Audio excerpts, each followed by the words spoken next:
లో just message లో మాత్రమే రిప్లై ఇస్తూ ఉండండి.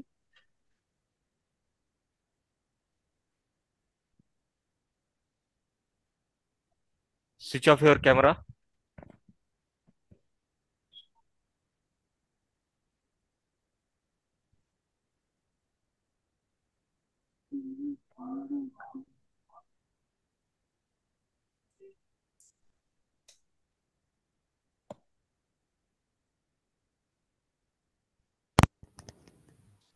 నౌ సో ఈరోజు సెషన్ యొక్క ముఖ్య ఉద్దేశం ఏంటంటే, ఓవరాల్ గా ఏపీ హిస్టరీ ఎట్లా ప్రిపేర్ అవ్వాలి అదొక 15 to 20 minutes చెప్తాను ఫాస్ట్ ఫార్వర్డ్ లో.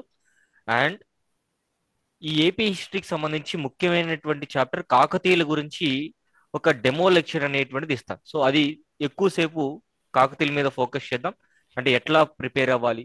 అండ్ మోస్ట్ ఇంపార్టెంట్లీ మనకి సెకండ్ యూనిట్ నేను సెలెక్ట్ చేసుకోవడానికి రీజన్ ఏంటంటే, ఫస్ట్ యూనిట్ బాగా చదువుతున్నారు, థర్డ్ యూనిట్ బాగా చదువుతున్నారు, సెకండ్ యూనిట్ ని పెద్దగా ఫోకస్ చేయట్లేదు. సో అంతా తెలిసినట్టే ఉంటుంది. కొంత ఎగ్జామినేషన్ పాయింట్ ఆఫ్ లో వెళ్ళేప్పటికీ కాకతీయుల పైన కానివ్వండి, విజయనగర సామ్రాజ్యస్తుల పైన కానివ్వండి, అండ్ అదే విధంగా కుతుబ్ షాహీల పైన, తెలుగు సాహిత్యం, ఈ 4 చాప్టర్స్ అనేవి చాలా కీలకమైనటువంటివి. అండ్ రెడ్డి రాజులు కూడా మనకి ఎగ్జామినేషన్ పాయింట్ ఆఫ్ లో అంటే దాదాపుగా ఒక 4 ప్రశ్నలు లేదా 3 ప్రశ్నలు అనేటువంటివి కూడా సెకండ్ యూనిట్ నుంచి రెడ్డి రాజుల నుంచి గతంలో అంటే 2019 సంవత్సరంలో కూడా అడిగారు. సో దీన్ని దృష్టిలో పెట్టుకొని ఓవరాల్ గా ఏ చాప్టర్స్ ని ఏ విధంగా అనుసంధానం చేస్తూ చదవాలి ఇవన్నీ కూడా మనం డిస్కస్ చేద్దాం. నా అండ్ డౌట్ సాల్వింగ్ సెషన్ కూడా, అంటే ఫస్ట్ 20 minutes ఎట్లా ప్రిపరేషన్ అవ్వాలి అది చెప్తాను. అండ్ ఇంకొక 10 నిమిషాలు మీతో ఇంటరాక్ట్ అయ్యేటువంటి ప్రయత్నం చేస్తాను, సో దట్ మీకు కూడా క్లారిటీ వస్తుంది ఎట్లా ప్రిపేర్ అవ్వాలి. అంటే ఇప్పటి వరకు మీకు ఉన్నటువంటి సందేహాల గురించి కూడా మనం మాట్లాడుకునే ప్రయత్నం చేద్దాం. నౌ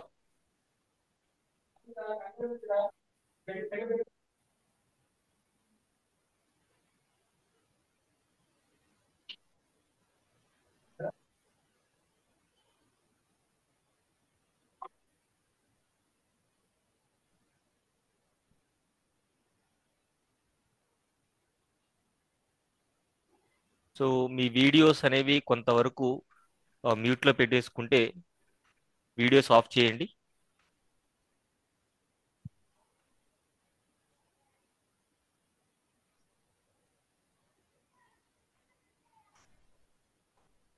యా, ఇక్కడ మీరు చూడొచ్చు, స్క్రీన్ కనిపిస్తుందా black colour?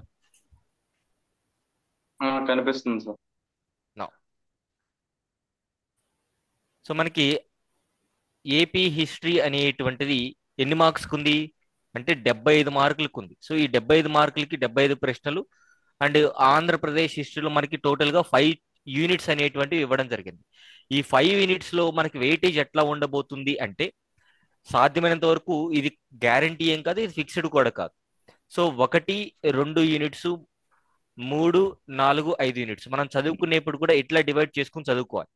So first unit లో సెకండ్ యూనిట్ లో ఎప్పుడైనా సరే మీరు గమనించండి, అది ఏ వంశం ఉన్నా సరే. సో ఫస్ట్ యూనిట్ గురించి మాట్లాడుకుందాం కొద్దిసేపు. సో ఫస్ట్ యూనిట్ శాతవాహనులు. శాతవాహనులు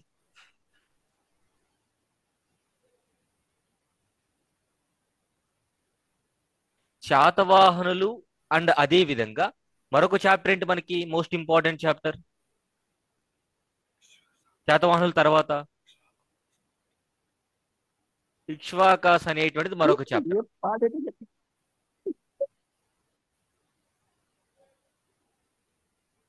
ఎవరికో వేస్తుంటే ఈడు మంచిగా దిగచ్చు.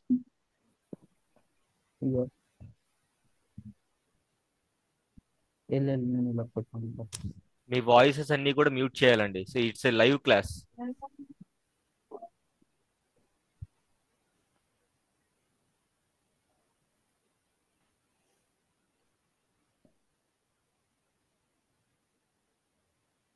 నౌ శాతవాహనులు కానివ్వండి, ఇక్ష్వాకుస్ కానీ ఎట్లా కంపారిజన్ చేసుకోవాలంటే, రాజకీయ చరిత్ర వదిలేయండి, కానీ అడ్మినిస్ట్రేషన్ అనేది ఒకటి ఉంది. అడ్మినిస్ట్రేషన్ ఒకటి, అదే విధంగా ఆర్థిక వ్యవస్థ ఆర్థిక వ్యవస్థ అండ్ అదే విధంగా మోస్ట్ ఇంపార్టెంట్ మనకి మతపరమైనటువంటి అంశాలు, సో మతం గురించి. అండ్ ఫైనల్ గా సాహిత్యం, అంటే ఇక్ష్వాకుల కాలానికి సంబంధించి సాహిత్యం ఏం లేదు కాబట్టి కంపారిజన్స్ లో మనకి సాహిత్యం అనేటువంటిది శాతవాహనుల గురించి మాట్లాడుకోవడం జరుగుతుంది. కానీ ఇక్కడ ఈ 3 ఏరియాస్ ఏవైతే ఉన్నాయో, అడ్మినిస్ట్రేషన్, ఆర్థిక వ్యవస్థ, మతపరమైనటువంటి అంశాలు అండ్ మిలిటరీ కూడా చాలా ఇంపార్టెంట్. అంటే మిలిటరీ అంటే ఈ యొక్క సైనిక వ్యవస్థ అనేటువంటిది కూడా ఇంపార్టెంట్. అంటే ఈ 4 ఏరియాస్ అనేటువంటివి 2 యూనిట్స్ లో కంపేర్ చేసుకుంటూ చదవాలి. శాతవాహనుల రాజకీయ చరిత్ర చాలా పెద్దగా ఉంటుంది. సో రాజకీయ చరిత్ర జస్ట్ ఒకసారి చదివేసి, రాజకీయ చరిత్రలో మీరు గుర్తుపెట్టుకోవాల్సింది ఏమిటంటే, రాజకీయ చరిత్రలో మీరు గుర్తుపెట్టుకోవాల్సిన, అది ఏ యూనిట్ అయినా సరే, రాజకీయ చరిత్ర అంటే మీరు గుర్తుపెట్టుకోవాల్సినటువంటి అంశాలు ఏంటంటే శాసనాలు, అంటే ఇన్స్క్రిప్షన్స్. ఓకేనా? తర్వాత లిటరేచర్,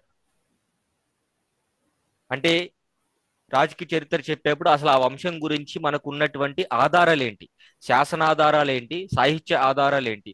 ఆ తర్వాత మనం మోస్ట్ ఇంపార్టెంట్ గా గుర్తుపెట్టుకోవాల్సింది వాళ్ళు చేసినటువంటి దాన ధర్మాలు మనకి ఇన్స్క్రిప్షన్స్ లో ఉంటాయి కాబట్టి అవి ఫోకస్ చేయాలి. అండ్ ఏ మతాన్ని ఆదరించారో కూడా మనకి లిటరేచర్ లో కానివ్వండి, ఇన్స్క్రిప్షన్ లో ఉంటాయి. వాళ్ళు నిర్మించినటువంటి గుడులు కానివ్వండి, దానం చేసినటువంటి ఊర్లు కానివ్వండి, ఇవన్నీ కూడా ఇన్స్క్రిప్షన్స్ లో మెన్షన్ చేసి ఉంటారు. అండ్ తర్వాత మోస్ట్ ఇంపార్టెంట్లీ బిరుదులు చాలా ఇంపార్టెంట్. ఇంతకంటే మీరు పెద్దగా ఫోకస్ చేయాల్సినటువంటి అవసరం లేదు. అండ్ ఫైనల్ గా ఫోకస్ చేయగలిగితే, ఒకవేళ ఇక్కడ సమకాలీనులు,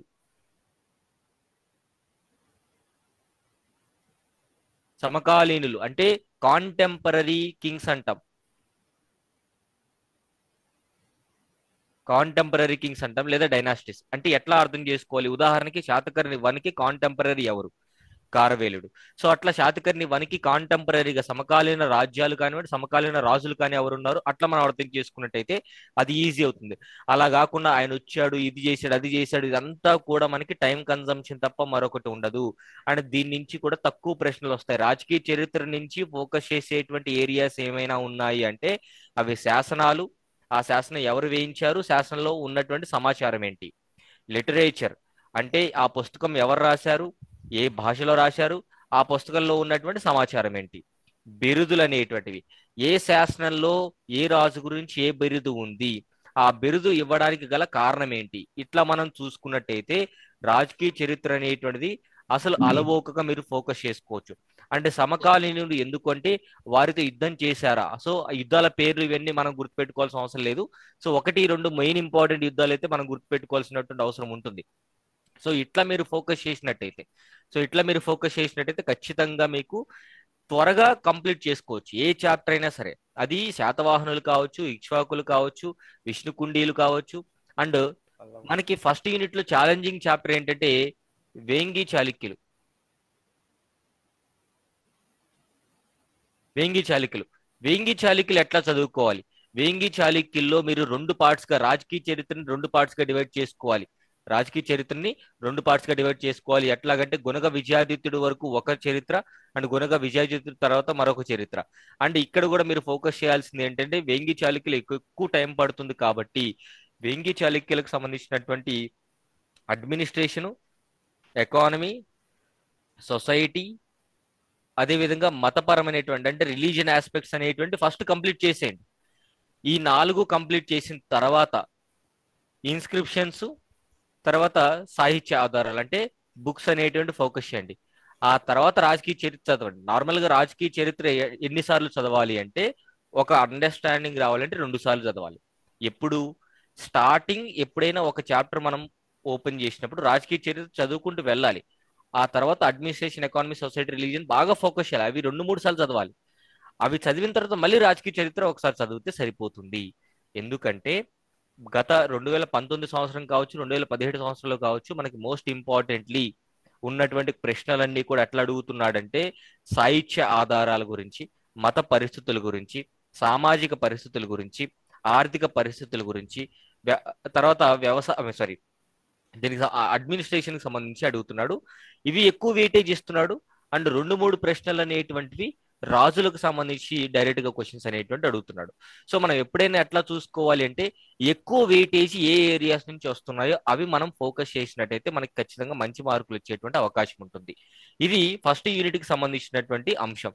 మరి సెకండ్ యూనిట్ 2 ఏదైతే ఉందో, యూనిట్ 2లో మనకి కాకతీయుల గురించి ఉంది. ఈరోజు మనం డిస్కస్ చేసుకుంటాం. కాకతీయులు, అదేవిధంగా విజయనగర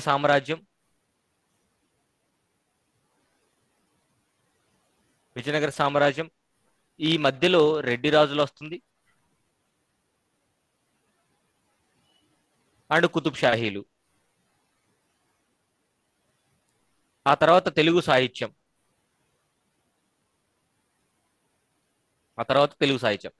ఎప్పుడైనా గుర్తుపెట్టుకోండి ఈ 4 చాప్టర్స్ అనేటువంటివి ఎట్లా చదువుకోవాలి అంటే ఈ 2 కంపారిజన్స్ చదువుకోవాలి. మీరు బుక్ ఓపెన్ చేసి చూడండి, ఏ బుక్ అయినా ఓపెన్ చేసి చూడండి, 2 ఎట్లా ఉంటాయంటే రెండిటికి కూడా 8 కాంపోనెంట్స్ ఉన్నాయి.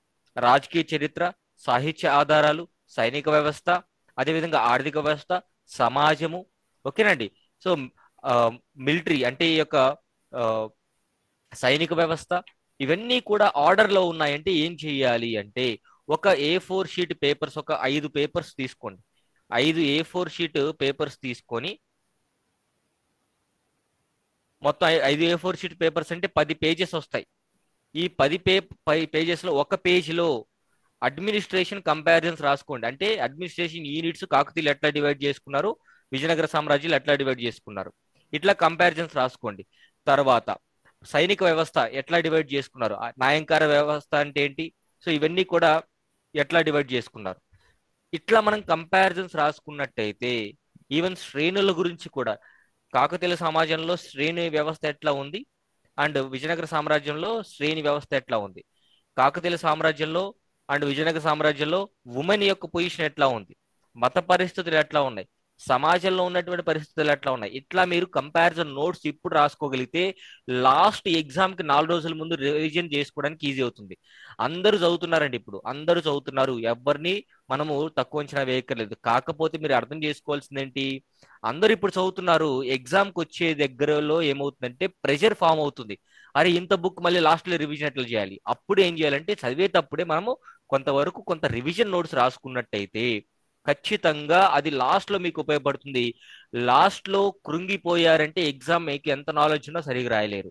లాస్ట్ లో మీకు సగం నాలెడ్జ్ ఉన్నా అదే సగం నాలెడ్జ్ రివిజన్ బాగా అయింది అంటే ఎగ్జామ్ బాగా రాయగలుగుతారు, ఖచ్చితంగా పోస్ట్ అనేది వస్తుంది. ఈ లాజికే గుర్తుపెట్టుకోండి. ఫస్ట్ సెకండ్ యూనిట్స్ కంపారిజన్స్ చదువుకోవాలి.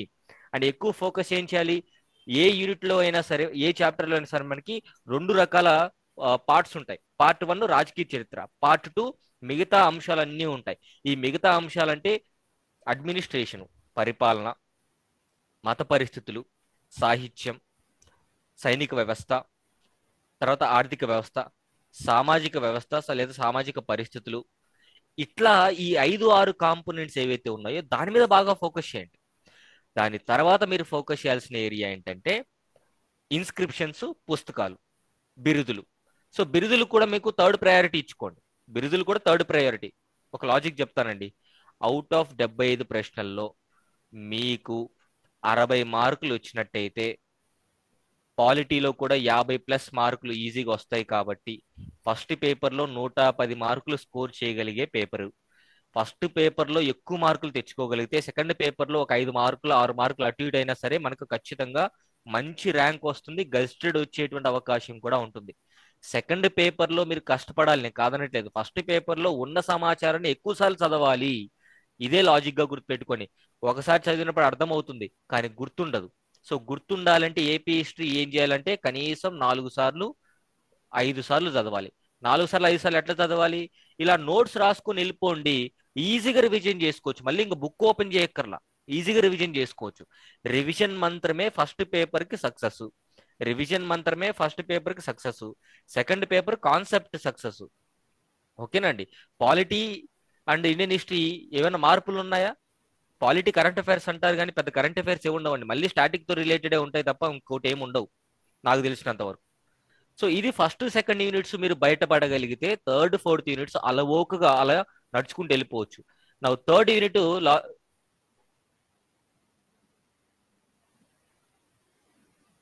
యూనిట్ చెప్తాను చూడండి.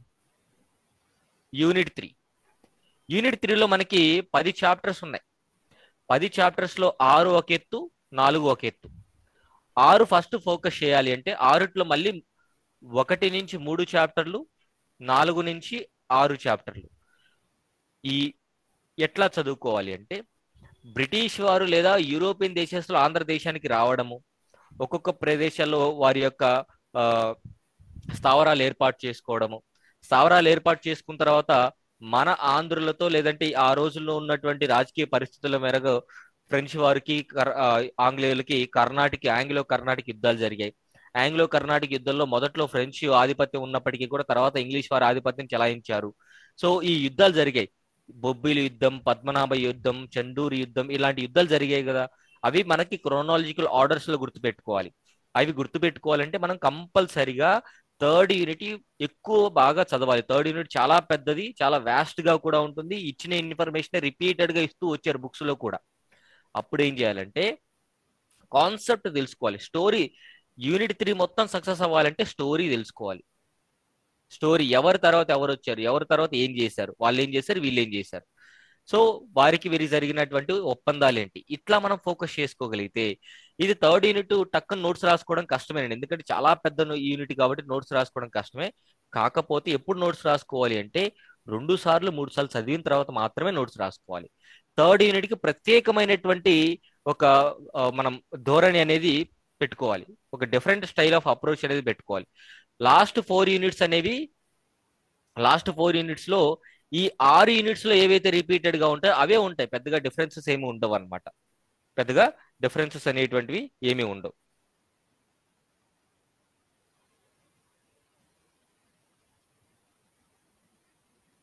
నెక్స్ట్, సో ఈ 1-3 యూనిట్స్ లో మనకి important areas self respect movement.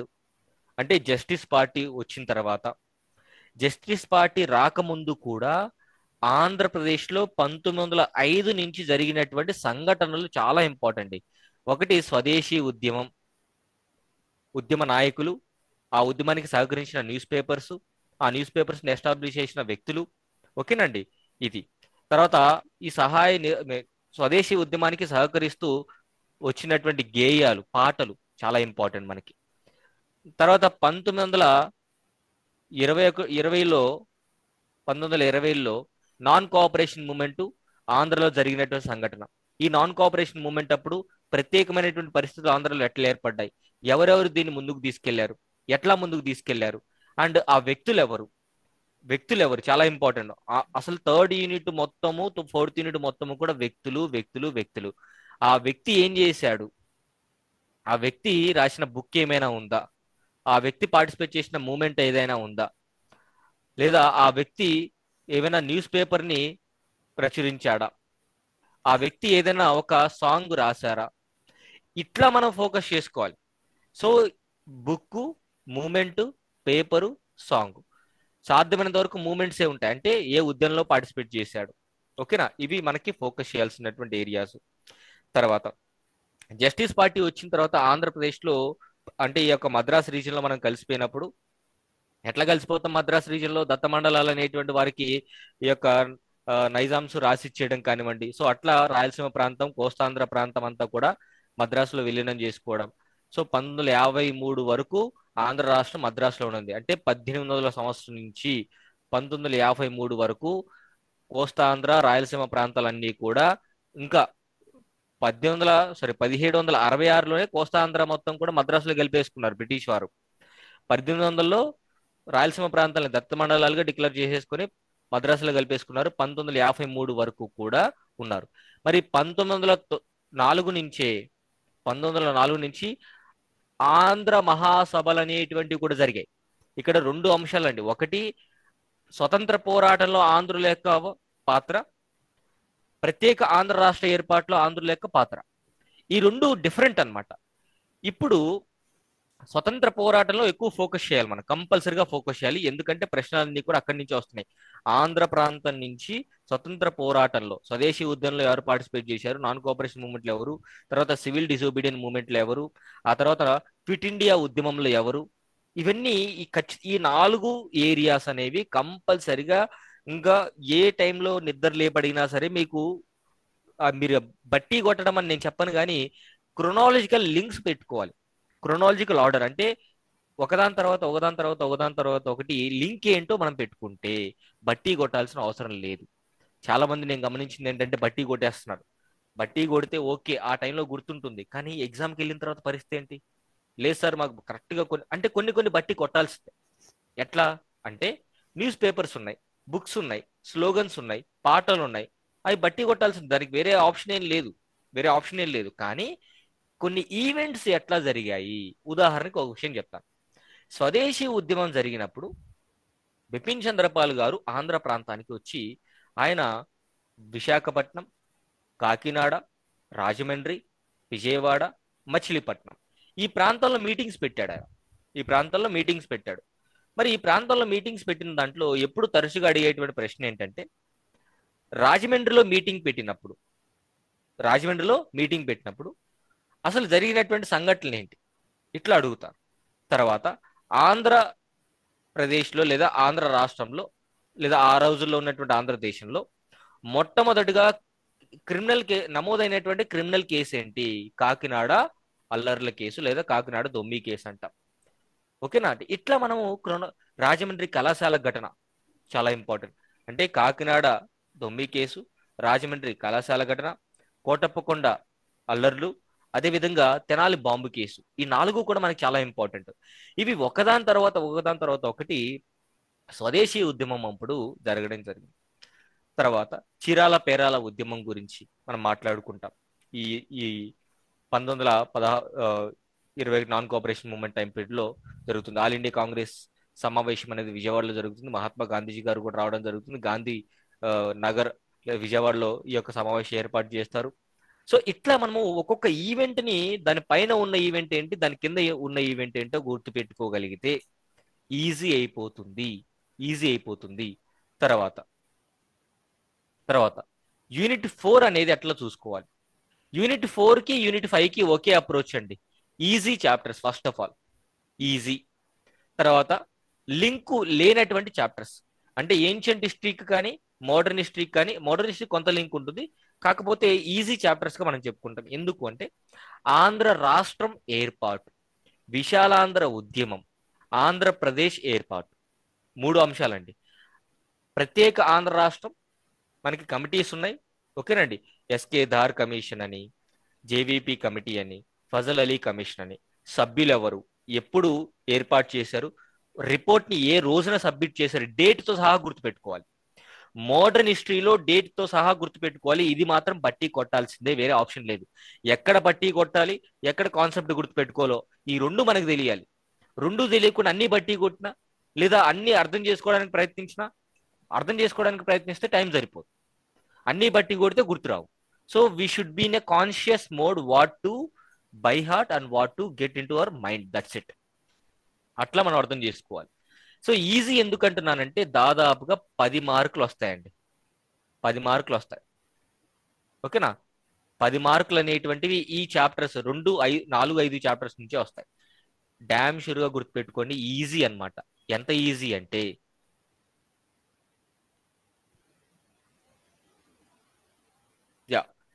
Easy అంటే అక్కడ మీ మెమొరీ పవరే. సో కమిటీలు ఏంటి, సమావేశాలు ఎక్కడ జరిగాయి, చాలా ఈజీ క్వశ్చన్స్ అడుగుతారండి. 4, 5 యూనిట్స్ నుంచి చాలా ఈజీ క్వశ్చన్స్ అడుగుతారు. మనము 1, 2, 3 యూనిట్స్ చదివి అలసిపోయి 4, 5 యూనిట్లు వదిలేస్తాం. కానీ మీరేం చేయాలి, 4, 5 యూనిట్లు బాగా చదవండి. ఆ తర్వాత 3వ యూనిట్ చదవండి. అంటే modern part of Andhra history అనేది ఫస్ట్ బాగా స్ట్రాంగ్ గా మనం ప్రిపేర్ అవ్వాలి. ఎన్ని మార్కులు వస్తాయి తెలుసా అండి? You can't even imagine.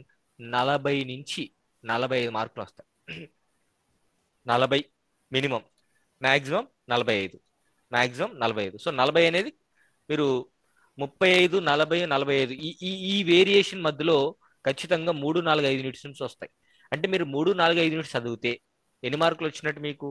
Dam షూర్గా మీ చేతిలో ఖచ్చితంగా 35 ఉంటాయి, గరిష్టంగా 45 ఉంటాయి. కనిష్టంగా 35, గరిష్టంగా 45. ఫస్ట్ 2 యూనిట్లు ఎట్లాగో చదువుతాం కాబట్టి సరే, మనకు ఎంతవరకు గుర్తున్నా సరే అక్కడికి వెళ్ళిన తర్వాత అవుట్ ఆఫ్ 10 ప్రశ్నల్లో 7 ప్రశ్నలు మనం ఆన్సర్ చేయగలిగితే మనం సక్సెస్ సాధించినట్టే, ఖచ్చితంగా సక్సెస్ సాధించినట్టే. మరి 7 ప్రశ్నలు ఆన్సర్ చేయాలంటే మనకి మంచిగా ఇన్ఫర్మేషన్ ఉండాలి మన దగ్గర. AP history is all about information, knowledge. ఇక్కడ నాలెడ్జ్ ఉండాలి, దాన్ని బాగా రివిజన్ చేసి ఉండాలి. ఆ క్వశ్చన్ చూడంగానే టక్కున ఆప్షన్స్ చూడకపోయినా ఆన్సర్ గుర్తు రావాలి. ఆప్షన్ చూస్తే మళ్ళీ అటు ఇటు కన్ఫ్యూజ్ అవుతుంటాం కొన్ని సందర్భాల్లో. ఇది అప్రోచ్. ఓకేనా, ఇది అప్రోచ్ అండి. Now I'm ready to take your questions.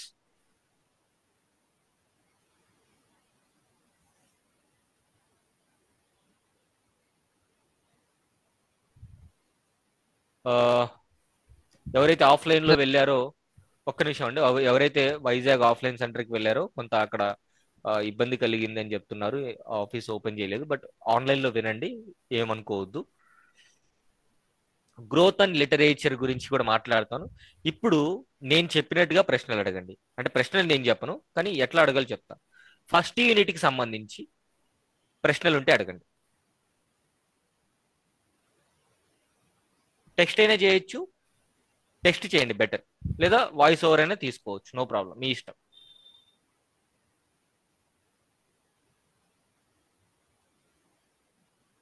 First unit కి సంబంధించి ఒక 2 నిమిషాలు మాట్లాడతా. First unit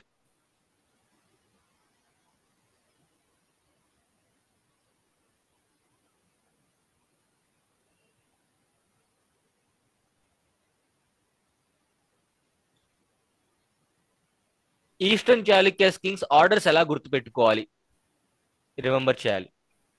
to be frankly speaking, ఇది ఎంత కష్టమో, ఏపీ హిస్టరీ మొత్తం మీద కూడా అతి కష్టమైన చాప్టరు రాజకీయ చరిత్ర ఏదైనా ఉంది అంటే తూర్పు చాళుక్యులు. సో తూర్పు చాళుక్యుల రాజకీయ చరిత్ర అనేది లాస్ట్ ప్రయారిటీ ఇవ్వండి. కానీ sir only polity economy quick revision కావాలి సార్, అట్లా ఉండదండి. యాక్చువల్గా మీకు పాలిటీ 30 గంటలు, పొలిటికల్ హిస్టరీ కంప్లీట్ చదవాలా. ఆ, ఇక్కడ మళ్ళీ ఒకసారి రీఇటరేట్ చేస్తున్నాను నేనేం చెప్పాను. ఏమిటంటే పొలిటికల్ హిస్టరీ ఫస్ట్ ఒక రీడింగ్ ఇచ్చేయండి. ఎట్లా ఇవ్వాలి? పొలిటికల్ హిస్టరీ మీరు స్టార్టింగ్ చదివేటప్పుడు ఏమేమి ఉంటాయి, ఆ చాప్టర్ కి సంబంధించిన సమ్మరీ ఉంటుంది. ఫస్ట్ పాయింట్ లో మీరు జోగినాడు బుక్ తీసుకున్నట్టయితే ఫస్ట్ గొప్పవాడెవరు, రాజ్య వ్యవస్థాపకుడు ఎవరు, చివరి వాడెవరు, ఆ తర్వాత ముఖ్యమైన ఇన్స్క్రిప్షన్స్ ఏంటి, ముఖ్యమైన సాహిత్య ఆధారాలు ఏంటి, ఓకేనా, రాజధానులు ఏంటి, ఇవి ఉంటాయి. అది బాగా నెమరేయండి. తర్వాత సాహిత్య ఆధారాలు, ఇన్స్క్రిప్షన్స్ డ్యామ్ షూర్గా చదవండి. సాహిత్య ఆధారాలు, ఇన్స్క్రిప్షన్స్ వదిలిపెట్టే ప్రసక్తే లేదు. తర్వాత రాజకీయ చరిత్ర ఉంటుంది. రాజు ఉదాహరణకి సీముకుడు, తర్వాత కనుహుడు, శాతకర్ణి వన్. సీముకుడు కనుహుడు గురించి 2 పాయింట్స్. సీముకుడు పల్లవ చదవక్కల లేదు. సీముకుడు గురించి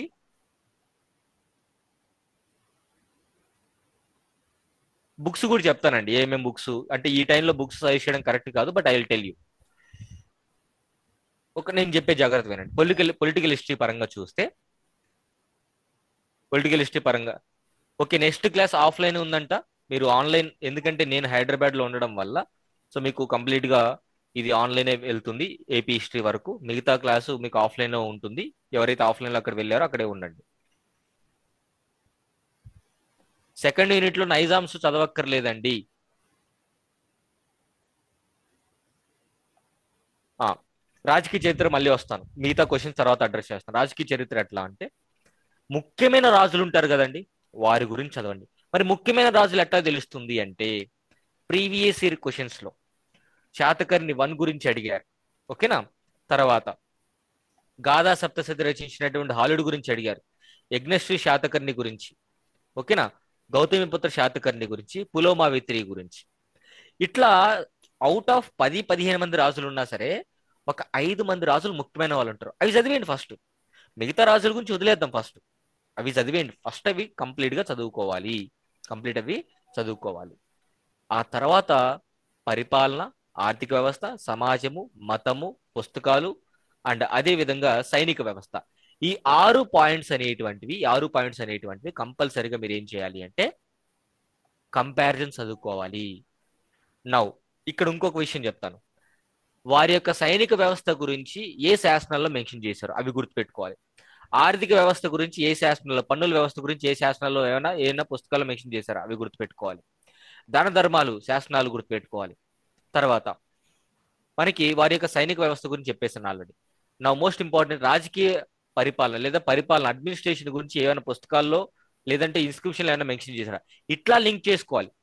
ఇన్స్క్రిప్షన్ చదివినప్పుడు మనకు తెలిసిపోతుంది. ఉదాహరణకి నాసిక్ ఇన్స్క్రిప్షన్, నానాగఢ్ ఇన్స్క్రిప్షన్, అదేవిధంగా ఆ, బట్టి ప్రోలు ఇన్స్క్రిప్షన్, అండ్ అదే విధంగా మోస్ట్ ఇంపార్టెంట్లీ మనకి ఆ, బళ్ళారి మేకధోని ఇన్స్క్రిప్షన్, ఇట్లా కొన్ని ఇన్స్క్రిప్షన్స్ ఉంటాయి కదా. అవి తెలుసుకోవడం ద్వారా నీకు సమాచారం తెలుస్తుంది. అదే సమాచారం మళ్ళీ చదువుతావు వెళ్ళి. ఇది లాజిక్, ఇది వే ఆఫ్ అప్రోచ్ ఉండాలి మనకి.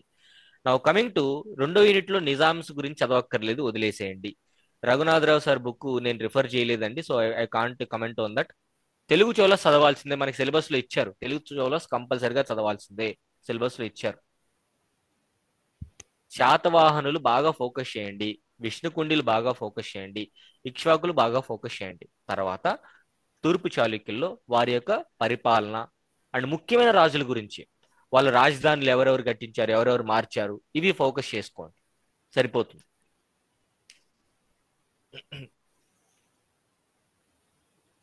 మళ్ళీ ఒకసారి చెప్తున్నానండి, ఇన్స్క్రిప్షన్స్ శాసనాలు, తర్వాత సాహిత్యాధారాలు బాగా ఫోకస్ చేయాలి.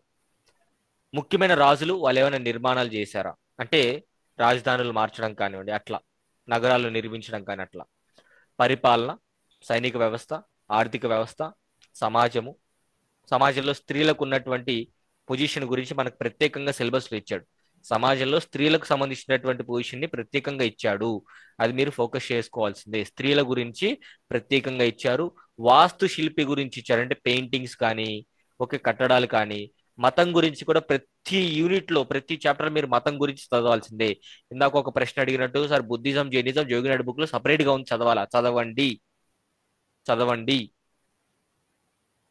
శాతవాహనంలో ఉన్నటువంటి అంశమే మళ్ళీ దాన్ని సెగ్రిగేట్ చేసి ఒక చాప్టర్ ఇచ్చాడు, ఆ చాప్టర్ చదువుకోండి ప్రశాంతంగా, హ్యాపీయే కదా. నెక్స్ట్ ఇంకెవరైనా ప్రశ్నలు ఉంటే అడగండి, ఫస్ట్ యూనిట్ కి సంబంధించి.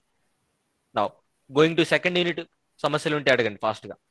సెకండ్ యూనిట్ ఏమైనా ప్రశ్నలు ఉంటే అడగండి.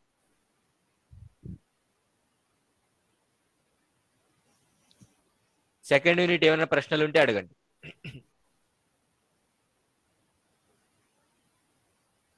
గ్రోత్ అండ్ లిటరేచర్ సోర్స్ ఉందండి. ఏంటంటే మనకి జోగినాయుడు సార్ బుక్ లో growth and literature of Telugu language గురించి లాస్ట్ చాప్టర్ సెకండ్ యూనిట్ లో ఇచ్చారు, అది కంపల్సరీగా చదవండి. లేదు మీ దగ్గర బుక్ లేదు అంటే ఎవరెవరి దగ్గర రెఫరెన్స్ తీసుకోండి, ఖచ్చితంగా ఉంటుంది.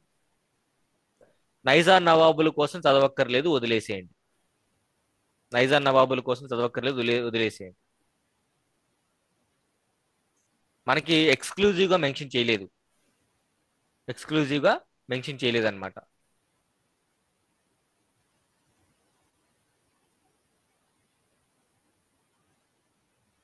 ఉన్నవి చదవండి మై డియర్ ఫ్రెండ్స్, ఉన్నవి ఫస్ట్ చదవండి. లేని గురించి మనం ఆలోచించొద్దు, దాని గురించి టెన్షన్ పడొద్దు. ఉన్నవి చదవండి, ఉన్నవి ఫస్ట్ బాగా కంప్లీట్ చేసుకోండి, ఓకేనా.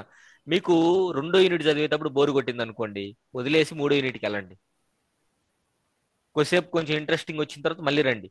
ఎట్టకేలకు మనం కంప్లీట్ చేయాల్సిందే, ఇది మాత్రం గుర్తుపెట్టుకోండి.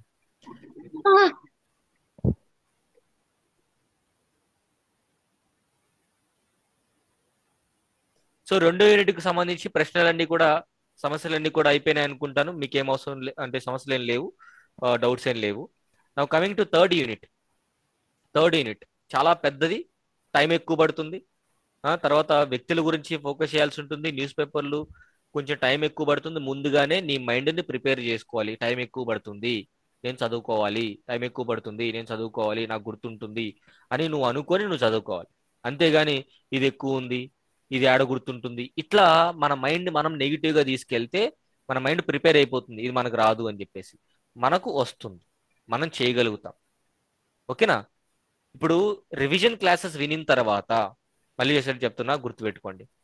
రేపు నేను స్టార్ట్ చేయబోయేటువంటి రివిజన్ క్లాసెస్ ఎట్లా ఉండబోతున్నాయి అంటే, నేను ఏ విధంగా అయితే ఇప్పుడు మీకు ఎక్స్ప్లెయిన్ చేశానో అవి మాత్రమే చెప్తాను వెళ్ళి. మళ్ళీ అంటే ఈ 30 రోజులు రివిజన్ క్లాసెస్ ఎట్లా ఉంటాయంటే, కట్టే కొట్టే తెచ్చే, కట్టే కొట్టే తెచ్చే, అంతే. ఇట్లాగే చెప్తాను క్లాసెస్.